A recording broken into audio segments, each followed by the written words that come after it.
नमस्कार मित्रांनो, मला एक विषयावर बोलायचं होतं की आज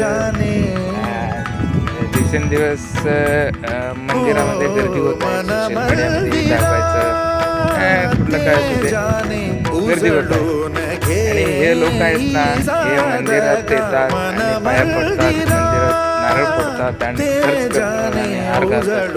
काय काय असू दे, देवाला काय त्यांचं मागणी असू दे, त्यांनी मागू दे, त्यांचा काय प्रश्न नाही. परंतु जे काही करतात ते घरी चांगले असतात, काही जण वाईट असतात. कारण देवाला मागून काही उपयोग नाही. आधी कर्म चांगले करा आणि घरच्याच्या आईवडिलांची सेवा करा आणि कोणाला त्रास देऊ नका, कोणाच्या घरी काढे करू नका, कोणाचे पैसे लुबाडून दिवस काढू नका. म्हणून सांगतो, कोणाला आधी कर्म चांगले करा, सगळं चांगलं होईल. देवाला दाखवायचं नखरे बघत नाही, परंतु देव कर्म पाहत असतो.